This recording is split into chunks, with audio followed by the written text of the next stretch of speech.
అమ్మ నువ్వు 90s కిడ్వి కదా, నీ మెమరీస్ చెప్పవా? హాయ్ అండి, welcome back to my channel Chandana Kutti. ఇవాళ 90s కిడ్స్ మెమొరీ షేర్ చేస్తున్నానండి. Horlicks bottle, Asha chocolate. Horlicks bottle అయితే నేను ఎన్నిసార్లు పగలగొట్టాను. అండ్ అది గుర్తుందా అండి, టేప్ రికార్డర్లో పెట్టేవాళ్ళం. ఇదేమో చంద్రకాంత సీరియల్. జంగల్, మోగ్లీ బుక్ ఎంతమంది చూసేవాళ్ళండి. మన దూరదర్శన్ ఇది లోగో మనకి చాలా గుర్తుండిపోద్ది కదా. అండ్ ఫ్రైడే ఒకరోజేమో చిత్రహార్ వచ్చేది, సండే అనుకుంటా కదా చిత్రలహరి వచ్చేదండి. అంత ఎగ్జాక్ట్గా డేస్ అయితే గుర్తులేవు, బట్ ఇవి రెండు బాగా గుర్తుండిపోయాయి.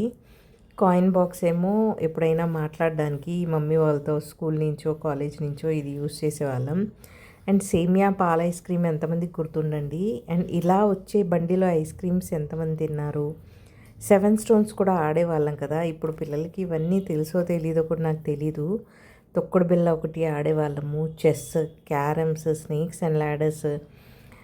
ఇది హైడ్ అండ్ సీక్ని ఎంతమంది ఐస్ ప్రైస్ అనేవాళ్ళండి. చిన్నప్పుడు అలా అనేవాళ్ళమని నాకు గుర్తుంది. ఇదిగోండి, ఇది హైడ్ అండ్ సీక్. ఇది చెస్ తర్వాత హైడ్ అండ్ సీక్ వస్తుంది చూడండి. తర్వాత అమ్మ చేతి ముద్ద, అది ఎవర్ గ్రీన్. ఇప్పుడు అమ్మ తినిపిస్తే ఒక ముద్దైనా చాలా బాగుంటుంది. ఈ న్యూస్ రీడర్స్ గుర్తున్నారా మీకు? మన చిన్నప్పుడు ఈయనే మేల్ న్యూస్ రీడర్ అంటే ఈయన ఒకరే, అండ్ ఫీమేల్ న్యూస్ రీడర్ అంటే ఈవిడ విజయ్ దుర్గ గారు. టీవీకి ఇలా డోర్ ఉండేదండి మాకు ఇంట్లో, వీడియోకాన్ టీవీకి ఇలా డోర్ ఉండేది. అండ్ మదర్ డైరీ మిల్క్ దగ్గరగా సెంటర్కి వెళ్ళి కొనేవాళ్ళం అనమాట. మమ్మీ వాళ్ళేమో లోటస్ కాఫీ పొడి తాగేవాళ్ళు. సో అవన్నీ మెమొరీస్ నాకు ఎందుకు ఈరోజు గుర్తొచ్చాయి. అండ్ ఎప్పుడూ మర్చిపోలేని బాలుగారి సాంగ్స్ ఎవర్ గ్రీన్గా మన లైఫ్ లాంగ్ మనతో ఉంటాయి, అమ్మా నాన్నలాగా. థ్యాంక్ యూ అండి.